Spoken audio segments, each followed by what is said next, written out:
Hello there, fellow gardeners. Just a nickname I'm trying out. Don't expect it to catch on. Just a little heads up before this week's episode. Due to some technical difficulties, one of the cameras that was filming the show does cut out. And so I am completely removed from the last few minutes. For many of you, I'm sure that will be a bonus, as there is no loss at all of the camera that was filming our wonderful guest, Susan Riddell. But I do apologise for the slight technical hiccup. I hope you enjoy.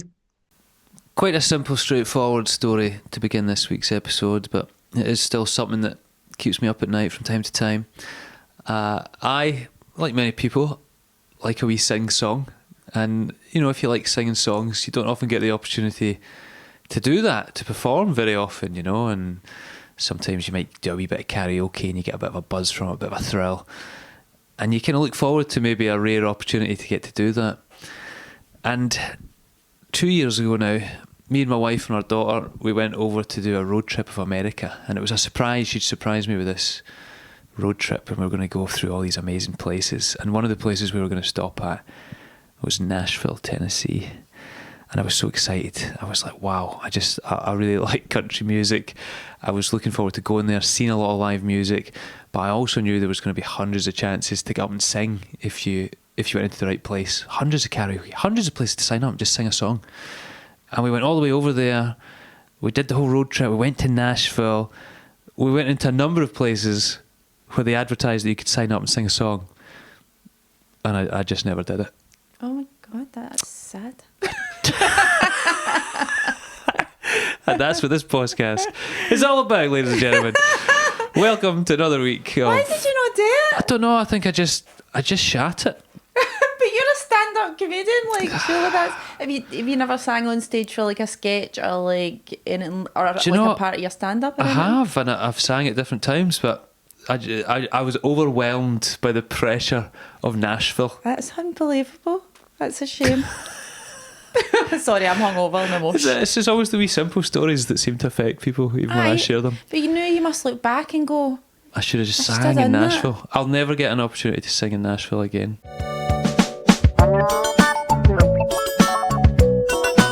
Stop watering dead flowers.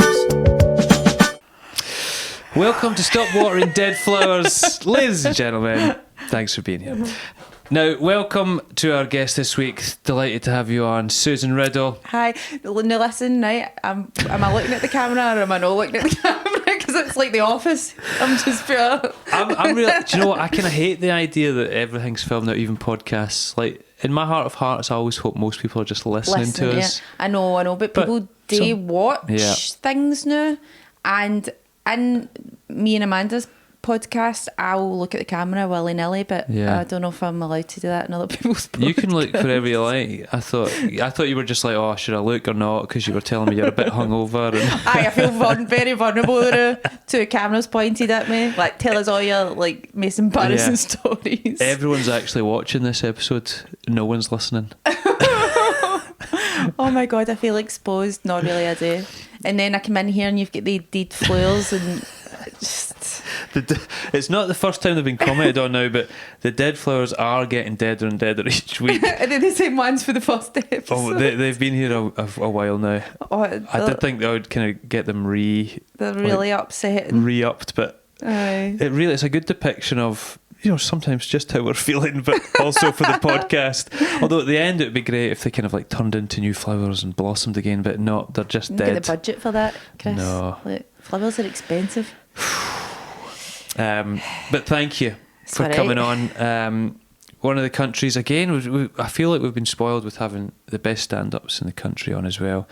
You also do you do writing as well. I wasn't doing that for everybody else. I was doing that for everybody else. You're up there. You're in the upper echelons. I rolled my eyes for the audio listeners. I rolled my eyes. And also podcaster as well. Yeah.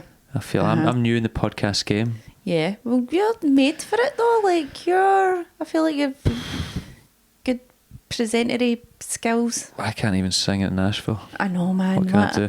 Actually, like, I sing during my stand-up. I sing the Toys R Us advert. Toys R Us, Toys R Us. Aye. And sometimes you do feel a wee bit like, yeah, why choose to do this.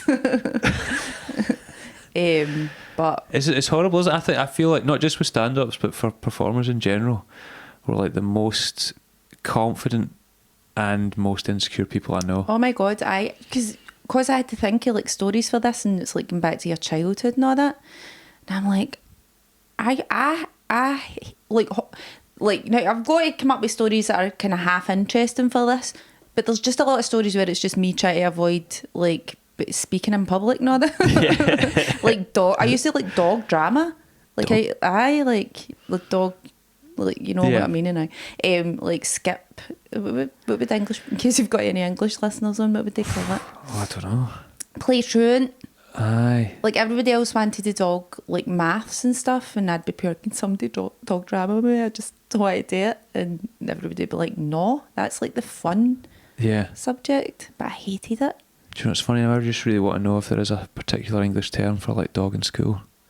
Skiving as well was another big one we would say. Skiving, and it's American, playing hooky. Playing That's hooky. like Saved by the Bell or something. Yeah. He was playing hooky today. Well, where would you like to start? I mean, sometimes I've always tried to start with childhood in terms of chronological, but you can start wherever you're most comfortable. Let's start at the start. Okay. Let's get to the bottom of this today. Where did your problems start? No, because there's like the childhood and then relationship and a career one if you've got one.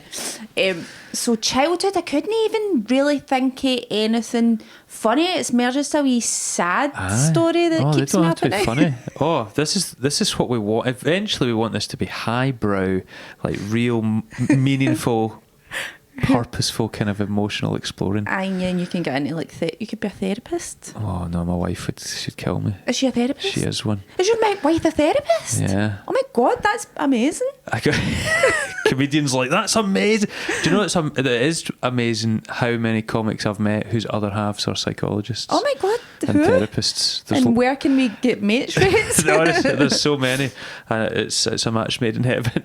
It is. So do you get like therapy off your wife? Does she like therapise you? I feel like you get that in a relationship anyway from your other half. But there is always for free. There is always a general sense of, I can tell she's trying to get me to open up, or when I can tell when she's like, "Oh, how you doing?" to "How are you doing?" Aye. Do you feel like she can kind of read your mind a wee bit? You know what I mean? She is good. Yeah. I mean, I know that's not what they do, but I think she's a mind reader. She's like, stop thinking about that. No, she is very good, and she knows the things that I'm most reticent to talk about, even if I haven't ever spoken about them, obviously. And I think her lifelong career is for her to like crack me fully. You know? But no, it's great. It's very handy. Funny. Like I've tried to match with therapists on like Hinge and that just for free sessions. It's funny raising a child with her because she knows things about the brain developing. So sometimes, like there was an opportunity, I know this hasn't got anything to do with anything, but our daughter at one point, like I think my wife stubbed her toe, or she got hurt and she got sore, and the first time that our daughter went, "Oh, are you okay, Mummy?" Like as a toddler to say that, I was just like, "Oh, that's really nice." But Eleanor was getting like all emotional, and she went, "She's developing theory of mind." I was like, "What? She's like, "That shows she's developing." And she started to explain this whole theory of, so it's pretty interesting as well. It must be nice to know that you're not raising a wee psycho. Yeah, that's always a fear. They've got empathy. Listen, there's still time. Plenty of time.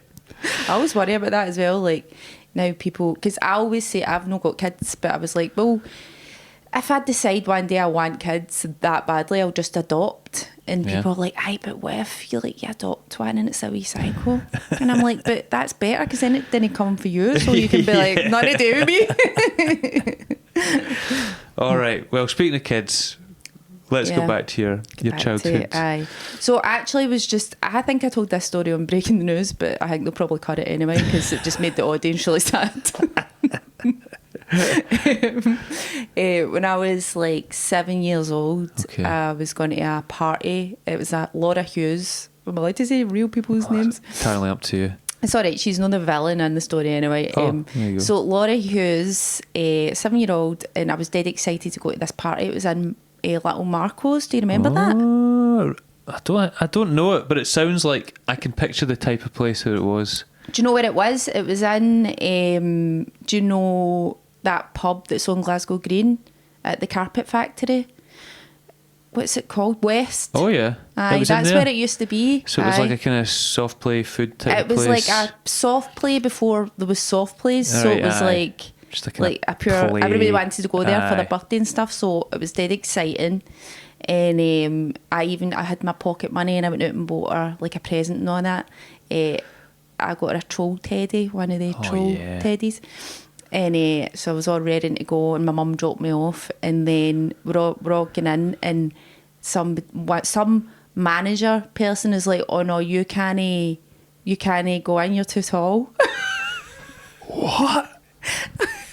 They were like, "You're not allowed. You're like a health and safety hazard." So they're like, and I'm 7, and all my classmates, all my wee average sized classmates, are just like didn't give a fuck, and they all just left and went in like, and I had to sit on the sidelines and watch them all have like the time of their lives. And I was sitting like a pure circus freak, like, "Oh no, you're too tall, you can't go in and play with the other kids." It was terrible. I feel bad for laughing now because you said it wasn't even funny. It's sad. Tragic, isn't it? So honest to God, but I think that's the first time I ever really thought about my height as well. Like I wasn't even aware of it until this manager was pure. I mean, what the fuck did he think was going to happen? It was a soft play. What are you going to like? It's just soft things. I'm trying to picture the types of apparatus that might have been problematic for having someone tall. Aye, it was terrible. So I had to sit there, and it was that time where nobody had a mobile phone or anything, so I couldn't even like phone my mat to be like, "Oh, I'm going to come pick me up." Oh, I just sat there the whole time. So I had to sit and watch everybody play. Did anyone come out? There was one lassie that worked there. It's funny because she must have been like 14, right? But I thought she was like a big adult, and she kind of tried to cheer me up a wee bit. That's nice. But I remember being in the toilets like grating and stuff, and then come back out to watch them. And your wee pals were probably just they didn't give a fuck. They were just well, why would they? That, do you know, I can sympathise so much with this in that I'm a tall guy. Aye, actually never even thought of that. And do you know what? A lot of people think... I don't see height, Chris. But a lot of people, they take it for granted because when you're older, being tall all of a sudden becomes like something that's quite cool. But when you're young and tall, it is horrible. I know, it is. I mean, as I say, wasn't really aware of it, but I think after that I was. Yeah. And then you start slouching, and it's like, stand up straight. My mum would never let me slouch. She was always back and punching me in the back between the shoulder blades. Because I used to joke, well, I still do sometimes, about, I would tell the joke about on stage that, because I'm 6'2.5", but I was just under 6 foot when I was basically primary 7. Like, I was just really tall. So you just don't, like, can I just gradually after that? But and I know that's probably why I got into basketball and stuff. It's just because I finally found something that was useful to be tall and not just have people looking at me funny. But so I always tell the story about how all the average sized people, as you called them as well, would be like playing on the playground, but then they'd see me coming and they'd just start running away like. Terrified, like they thought I was the janitor or something. You know, so funny because my pal, I'll not say her name actually, we're not really pals anymore, but this was probably in about primary 7. We were all playing outside, and she was like, "Do you sometimes just think that you can't play the same as all the other like kids because like they all look normal, but we look as if we're too old to be playing because we're taller?" And I was pure, no, I never thought of that. But now I'm fucking thinking about it. Like just that way. It's just, Sean, you're tall enough. You get any heartbreaking stories. Oh, Sean. Sean's in the corner crying. The producer of this show is abnormally tall as well. What height are you, Sean? 6'4". Oh, he's got his beat there. I know. He wasn't even allowed in the door. But it's worse for a lassie. He couldn't fit in the door of the soft play. It's worse for a lassie, I'd say. That's true. Like, I don't know, it's seen as a good thing if you're a big tall boy, but if you're a tall lassie, it's that's true. It's a shame, isn't it? I always think about this, like tall lassies and small men have so much in common, like probably like issue wise, in terms of you're outside of the normal parameters. Never the twain shall meet, because that's the distance is too great. That's society won't allow this. I still keep trying to picture like what you might have been in that would have looked like if you were in the ball pit maybe, and you were just so tall you're not really ever buried or something. But I don't know what the guy's problem is, what a fucking job's worth. Swinging on the monkey bars, but your feet are still on the ground. Like maybe, I don't know. I'd like to, like, you know how Who Do You Think You Are, the TV show where they go back and research all your ancestors. Yeah. Somebody should find that guy. Exactly. Because I think he should. Why was he so? Like, what was his problem? Did he?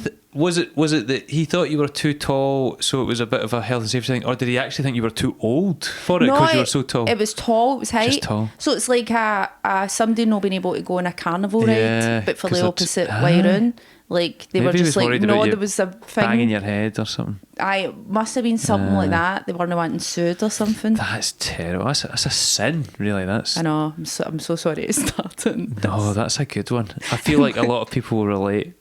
Do you realise how hard this was for me to think about this? Where like I'm on day 2 of probably a 4-day hangover. And then you're reliving trauma. It's like I'm writing it in my notes, like. Okay, no, that's a good one, but it is sad. Aye. We'll move on to your next one Okay. then. We'll see if it's got any more. I can't remember what it is. Redeemable. I've just took wee notes. What's the next category? You can do relationship, career. Hold on, 2 seconds. Sorry.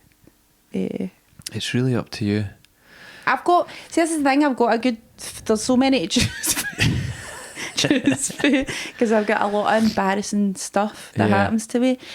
Now, I had work as my next category. So I tell this story. I've never told this story on anything. So it's kind of embarrassing, but just more like at the time I was like, oh my God. So I used to be a beauty therapist before I was a stand. That's the first job I ever done. And to earn extra money, I would do homers. So like I'd do my beauty therapy, be in a salon during the day, and then I had my own like wax pot and all that, and I would go around like people's houses and do like their waxing. When you say it, because I know it's like you could specialise. Is it everything you did, like nails, brows, lashes, waxing? Yes, and this is the thing that upsets me, right? Because I had to do everything. So I went to college for 2 years, and I know how to do everything, like massage, like waxing, pedicures, manicures. Everything, right? But see, now you can literally just do eyebrows all day if you want. Oh, really? Aye, and that's quite boring though, just doing the one thing. I get my eyebrows done in the Forge, right? And it's a wee woman that just does eyebrows and eyelashes, and I'm like, this is what I do. That would be better. But at the time, this was unheard of. You had to do the full shebang. You couldn't really just specialise in eyebrows. Yeah. But I was like, that's what, because you're only weigh people for like 5-10 minutes, so if they're annoying you. Oh, I see. But if you weigh somebody for like a full body massage, that's a tough shift. Aye. Right. Aye. Or like a pedicure, that's an hour. We'll like talk to them for an hour. Holding the wee hand, talking them through it. Exactly. So what was I talking about? Oh, I So I had my wax pot, and I'd finished my shift, and I went and I did this woman's waxing. So the wax was hot. So I don't know if you ever had waxing or anything. Do you know, I've before? actually waxed my legs once for charity. Oh, I waxed the guy's chest for charity. It was. I feel shameful for saying it was agony. Yeah. Because obviously I worked in a supermarket at the time, and all the female staff were just like, "You're pathetic," and I was like, I was screaming the place down. Guys are terrible. Oh, I'm shocking at it. You do realise that we are the stronger sex. 100%. I can't even take a plaster off my arm. Like, it's I make such a fuss over it. My wife, even my daughter's like, "It's not that bad, Dad." I know. I used to, my brother, I would do like that wee bit in his eyebrows, and he'd be like holding on to me like, and I'm like, there's about 4 hairs there. I'm always saying to my wife, "We've got coarser hair. It's coarser. I think it's gripped in more." That's not true either. I know. I've saw a lot of hair in my life, and you haven't really get coarser hair. No. In fact, I've got red hair. Red hair is like very similar, so I've been told, to afro hair. Oh, really? Like texturally. Aye. So if anybody's got coarse hair, it's me. you. This became a weird competition about who's got the closest. But you know what? closest It's also been educational about, follicles. So There's not enough education about follicles. That's what's wrong with the world. So I've already done waxing, so the wax, because if the wax is cool, it's kind of solid, right? But if it's hot, then it's very spillable. So I think you'll see where this story's gone. Oh dear. So I've got my wax. I'm going in today. This woman's waxing, and I was getting like a wedding makeup trial as well, and so I'm going in, and she's like staying this floor in a block, so there's the garden, and these two, what they call boxer dogs. Oh, aye. Two big boxer dogs came running out whilst I'm trying to get in the gate. Oh no! Right, they weren't friendly. They was fine, right? So I'm like, I need to shut the gate because they're going to escape and stuff like that. So I've got the wax pot in my horn, and like I'm trying to like shut the gate, and I couldn't even see what had happened. I just felt it all warm on my horn, and I thought the dog was licking me, right? So I turn round, and the dog is covered in wax, right? And it's tea tree wax, so it's green, right? This fucking boxer's like trying to lick all this wax off. The other one's got it all out its back, right? And then the two of them, the woman just had her grass cut, and the two of them are like rolling about in the grass, getting all this fucking wax stuck to them, and I was like, what am I going to do? Like, I remember just sweating and like, oh my God, this woman's going to like report me to the fucking RSPCA or something. And she was actually cool about it. She's like, fine, it'll come off. I was like, I don't think it will, but she was like, take a strip off. I don't they could do a wee me. clean. Can you do their nails? Wee pedicure and a wee full body wax on a boxer. But it was just that I'll never forget the dog's face, just like trying to lick it off, because now they've got these big daft faces. It was like trying to lick all the wax off, and it was everywhere. Did you have enough left for your appointment? I did, and she let me do it, and her makeup trial. Wow. I done her wedding makeup and all. Wow. Aye, so if anything, it was kind of a good luck accident, really. Aye, she didn't seem concerned at all. Looking back, like, I don't know, maybe that's not right, is it? Maybe she was like, look at this. Maybe it made you even more personal, like, oh look, she's struggling to get in the gate, she spilt her pot, and it was a rolling in the grass and the leaves all stuck to them gathering. And all that. Aye. It's like they've been like tarred and feathered, but waxed and grassed. Aye, it was terrible. So that's probably my worst. I mean, there was a few beauty therapy stories, but that was probably the worst. A lot of people's eyebrows. I was going to say, at least your story was, this. I mean, I love dogs as well as yourself, but I feel like you could have easily told a story about something that's happened to a customer, and you've maybe thought, oh, maybe I shouldn't. There's a few stories. I've actually tried one of them on stage, and everybody's just like, oh, so I won't do that. I remember one time because like I did fake tan the spray as well, so they'd come in and you'd like spray them with this wee fake tan gun, and what was always mortifying was I stayed in I worked in Tollcross Road, and I stayed in Tollcross, so I would get people coming in that I knew, like, no, yeah, really, but kinda. So, but you have to be like practically naked to get like fake tan done, because you don't want any white bits. Yeah. So like you'd get like a wee paper thong or a wee pair of paper pants. Right. Aye. So I'd just be like trying to make small talk whilst no looking at people's boobs that I knew. And then you'd meet them in the street after, and you'd be like, I've seen everything. And it was mortifying for them as well. Yeah. Because they'd be making the appointment, then come in and be like, oh, hi, I didn't know you worked.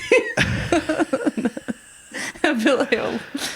That is an intimate job. It really is. You really get to know people. There was this one time, but this wee old woman, I gave her the paper pants and I explained it all to her, and then when I came back in, she had them on her head. So she's just standing there like, fully naked. And a wee shower cap. With like these paper pants on her head. And I didn't have the heart to tell her that she'd done it wrong. Yeah. So I just sprayed. That's amazing. That's quite nice, actually, that you didn't go, you're supposed to wear them. How awkward they're actually for you. could you please cover that up? I wonder if she thought for a minute, like, oh, this will be a bit embarrassing, or she just thought, that's good for your hair. And I don't know what she thought, but there are places that you do get like wee paper caps and stuff, like when you're going in, see like the big ones that spray you automatically. Oh, I've only seen that on Friends when Ross gets it done. Aye. It's funny when you said like a wee old woman getting it done. I don't know why that piqued my interest, because I associate it with something that younger people do. Aye. But like a wee old woman going in for a tan. All sorts. Although never really men. Never really men. I've never done any men in the salon. Thank God, because we never had the underwear for them. Like there'd have been stuff for it. I mean, when I worked in the Hilton, and like I'd get loads of guys in for like massages and stuff. The odd one in for like a wee manicure and things like this, but never for tan. A wee tan. So, there's definitely people in the circuit that go for a wee tan. I think no. I don't want to name and shame people, but I mean Clarky for one. He's a well-groomed guy. He's got one in the house, hasn't he? Yeah. He's got one in the house. Okay, that was a tough one, but quite nice in the way that it ended up actually leading to something quite nice. You had a nice relationship with the woman. The dog seemed to enjoy it. But the dogs enjoyed eating the wax. Aye, it was teachy, so it's like natural, I think. So it wouldn't have done anything to their insides. It was just more like the fur was covered in it. Yeah. Well, I'm glad the owner wasn't annoyed and all that. No, did the wedding fine. makeup, you know what I mean? She's fine. I think I still follow her on Facebook. I should there you really get in touch with her. I hope she listens to this. Okay, where would you like to go for your next story? Next admission of an embarrassing or regretful moment? Jeez, well, I've got one humiliating. Well, two of them are humiliating actually. One of them's a bit longer. We'll go the short one. I tell you what, why don't we do... This is what we've been trying to do as of one podcast ago, which is if you've got two, we'll do one and then we'll save one for the lucky devils that might sign up. Might come back. For a Patreon.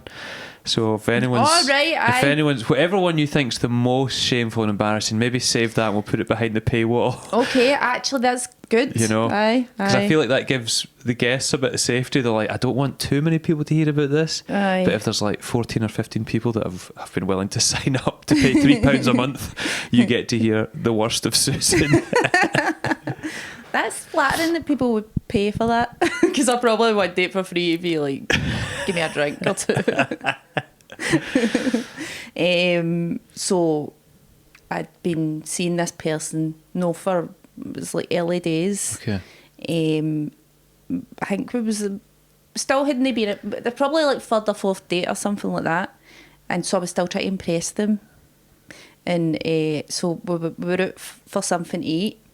And he went like this to like, I thought, caress my face. I thought that's what he was going to do, right? But he was moving a hair out of the way, right?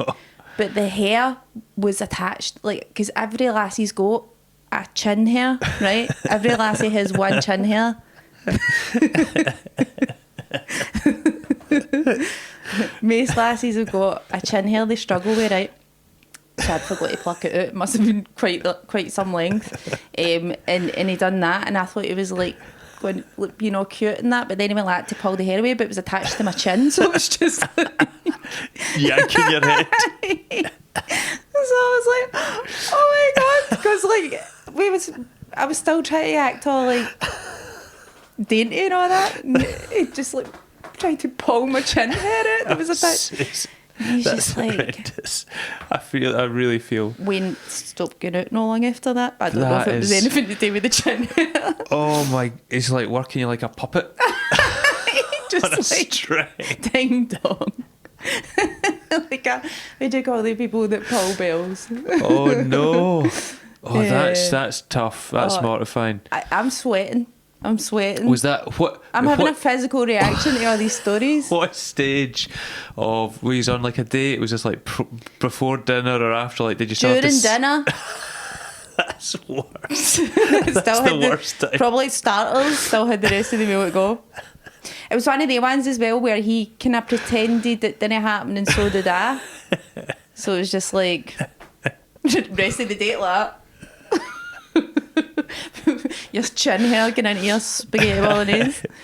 Knife and fork, and you're like, can I get you see if anything I've else? actually plucked chin hair out. Anyone get a pair of scissors? Oh no, it's not there. Wow. That's interesting to know as well, and a bit of a callback to your beautician days. Yep, we've actually I know a lot of hair based stories. We've asked the audience at Material Girl, like, is it for tweezers one time actually, because somebody had a chin hair and they're like, I don't want to go on stage, so being like, same to get any tweezers, because we all know we've all got a chin hair problem and all the audience were like, yes, wow. we do have chin hairs. A unifying moment. It was, aye. Oh boy, I take it you didn't keep in touch with this fella? No, not really. We went back and forth for a while, but I don't think he could ever recover for that. Well, shame on him. Shame on him. Shame on him. I know. I nearly said shame on Chin there, but shame on him. It was before the days where everybody was body positive as well. Like, everybody was getting everything waxed. Yeah. Like, these days, I think people are more forgiving, like body or hair or whatever. But back in the day, it was like, That I got to tell you, I think that's my favourite one so far. The chin, but it's the visual, being able to visualise him pulling it and you moving with it. Honestly, it's attached. I wonder if he still tells that story. I think he's blocked it out. Should I get? Will we phone him? Thank you, Susan, for coming on. And you've got Material Girl podcast, which is just me and Amanda Dwyer every week. Sorry, I've been drinking that fizzy juice. Sorry. Bodily functions. We just talk pish like every week. Ideal. So it's just fun-ish. Good. It's fun for us. Thank you very much for being on. Thank you very much to everyone that's listened to another episode of Stop Watering Dead Flowers. As mentioned, and we will keep mentioning, if you want to keep supporting this independent podcast, please feel free to sign up to Patreon for just £3 a month, and you get to hear what I would say was a wonderful story of Susan's feet. Just think what else you might be missing out on if you haven't signed up. But thanks very much again. Thanks as always to Stand Comedy Club, Sean Stables, Chris Thorburn, the editor, and we'll see you again next week. Bye. Thanks for letting me offload like that.